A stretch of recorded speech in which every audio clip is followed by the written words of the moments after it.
Welcome to the Real News Network in Baltimore. I'm Kim Brown.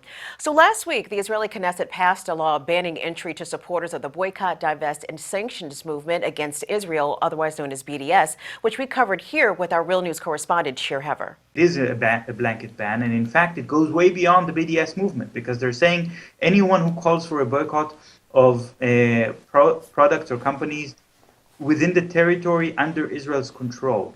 And there are a lot of people, especially in Europe, who don't want to boycott all of Israeli goods, but they say, well, we cannot support the occupation directly, so we don't want to buy goods coming from the illegal colonies. Those we boycott, so those would also be banned. So already we have the first case of someone whose entry was denied in Israel. By order of the Israeli Ministry of the Interior and in line with the new law, Hugh Lanning was detained in the airport and was forced to board a flight back to London. The reason for his entry being denied to Israel was his support or his alleged support for BDS. In other words, he was denied entry into the country because of his political opinions. And Hugh Lanning joins us here today. He is the chairman of the London Palestinian Solidarity Campaign, or PSC. He is a former trade union official. He was the Deputy General Secretary of the Public and Commercial Services Union, one of Britain's largest trade unions, until May of 2013. He joins us today from Dover, England. Hugh, thank you so much for being here. Thank you. Nice to have the opportunity to talk to you on a nice spring evening here. Yes. Absolutely. So first, Hugh, let's start by hearing what actually happened to you at the airport. So give us an overview of how you were received and how you were summarily treated. Well, I've been many times before and never had any problems on entry. And so when you arrive at Ben Gurion Airport in Tel Aviv, there's a standard queues for foreign passport holders to go through that you go up to a little booth, which I did. It was a bit slow. And then they ask the standard questions, the purpose of your visit, where you're staying, how long you're staying for, and so on, and scan your passport. And at that point, when they scanned the passport, a supervisor was called over and I was escorted to their holding area where they do questions and so on for people who they want to check up on. And then there followed 8 hours of waiting and questioning and so on, till about 11 o'clock, I think it was, in the evening at night, when they finally had made their decision. Yeah. So you were detained and questioned for about 8 hours. So what kind of references did the Israeli police make about your activism? I mean, did they quote your materials to you? Did they mention specific articles that you wrote? How did they know that you support BDS? Well, I mean, my visits and my role as chair have always been public. It did feel like a bit of a test, that they were testing to see if I would lie or dispute anything that was in the public domain, so that you get questioned about what your role was in the UK. Was I politically active? I said yes, I chaired the Palestinian Solidarity Campaign, I ran for Parliament, I was a trade union official. And then they showed me my Wikipedia entry. And I said, well, I don't read myself on social media. It looks like it's about me, but I don't know if it's true or not. And similarly on other things, they showed me where I'd been on previous visits. And then they showed me a photo of me at a press conference in Gaza. And I said, yes, that's me. So it was almost like at every stage they were trying to trip you up, really, and get you to lie about something that you'd done. And I didn't. Well, by your account, you were truthful about your actions and truthful about your activities, both in Gaza and in the UK, and yet you were still sent back to London. So it doesn't seem as though the truth was able to help you remain in the country on this particular visit. Yeah, I mean, it was interesting. At one point, the senior duty immigration manager, he said he apologised, sort of, for the delay. It had been an hour or so's wait since the last questioning from him. And he said, there's a lot of phone calls going on and the Ministry of Foreign Affairs and Interior Affairs are involved. And so obviously they were having a discussion while you were there about what they were going to do and how they were going to frame it. And each time I had a question, you sort of went up the chain. So you started with the routine person, then to the manager, then to their manager, and so on. So it was a political decision they were taking to do it or not. And they obviously in the end decided to go for it. So, this new law banning the entry of BDS supporters into Israel has come under a great deal of criticism outside, but also inside of Israel for being relatively stupid and ineffective. So, do you think that such actions against you is an effective way to convince you or other BDS supporters to abandon the boycott, divest, sanctions movement? I, I mean, I think it'll have the reverse effect. I mean, every time they try and do some heavy-handed tactic against critics, it proves the point, really, that they're not operating as a democracy. That if you are a true open democracy, just the physical presence of someone like me, who's a public democratic critic of them, shouldn't be a threat.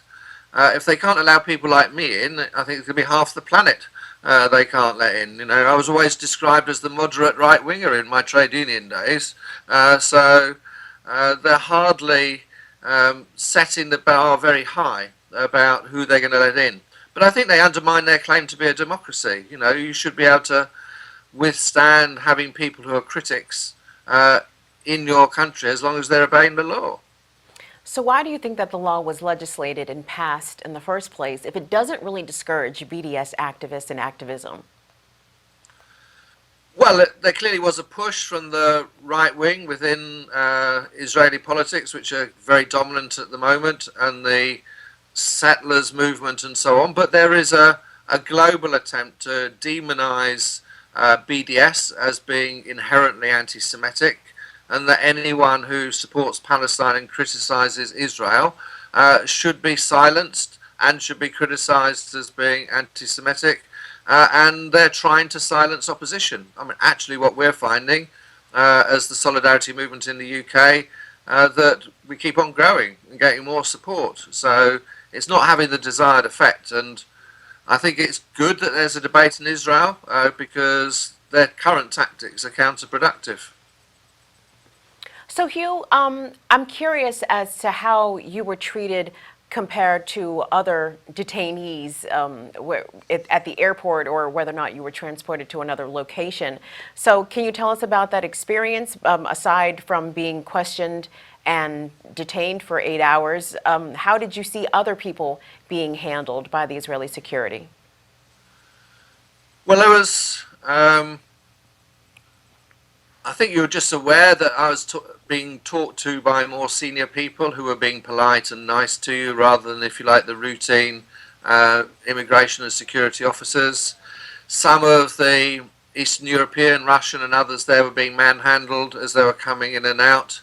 I know, to a Muslim who was trying to go in, and he was threatened with detention, being put into prison, being handcuffed and treated as a terrorist.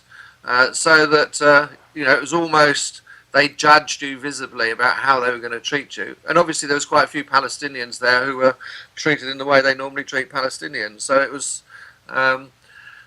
interesting to watch because in a way I think I was the one who was treated best probably while I was there. It was still, you know, interesting. You know, you had a lot of waiting. They weren't really very informative. You weren't quite sure. And when it finished at the end, in the evening, I was taken somewhere to get some food and refreshments, and then shown to one of their sort of like reception processing areas, where there were some padded benches on the wall where they said I could try and sleep. But I was accompanied all the time. There was somebody watching you while you were trying to sleep. And then you had to get permission to go to the loo, and you were accompanied to the toilet. And then when you were showed onto the plane, I suppose in a way I can recommend it, because there were all these VIPs and old people and people with babies, and they were pushed to one side while I was escorted onto the plane first and put onto my place. But and there was another, I suppose, little thing is about the only time I got a little bit cross backwards was that they'd said I'd get my passport and boarding ticket back when I got on the plane. And in fact, they said they were going to give it to the British Airways staff to hold until I got to London. And at that point I said, they've got no right to hold my passport. They're just citizens. And I'm going to be on the plane And my little joke didn't work. I said, do you think I'm James Bond, that I'm going to leap out of the plane and parachute back into Israel? And the BA staff laughed, but the security staff didn't. But it was a long night. I can imagine. And finally, Hugh, I mean, tell us and tell our viewers what convinced you to support the BDS movement in the first place. Going to Palestine and seeing what you see. You see the wall, you see the settlements, you see the Palestinians having to go through the checkpoints. You meet them, they're lovely people, and they've done nothing wrong. They've lived there for generations and generations, and they're having their land taken away from them, and their freedom taken away from them. And if you see it, and I think that's one of the reasons why they don't want people to go, people who do go and see it and witness it come back and talk about what they've seen and multiply support for Palestine and criticism of Israel. And I think that's why they're trying to close their borders to critics, because they come home and multiply. And that's what happened to me. And I came back convinced it's one of the major injustices of the world, and that we in the UK played a part in making it happen, and we ought to play a part in stopping it happening. Well, we've been speaking with Hugh Lanning. He is the chairman of the London Palestinian Solidarity Campaign. He's also a former trade union official, deputy general secretary of the Public and Commercial Service Union, and he was denied entry into Israel after the passage of a new law by the Knesset that will deny entry of foreigners who support the boycott, divest, sanctions movement against Israel. Hugh, we really appreciate you joining us and telling your story. Thank you so much. Thank you. And thanks for watching and supporting the Real News Network.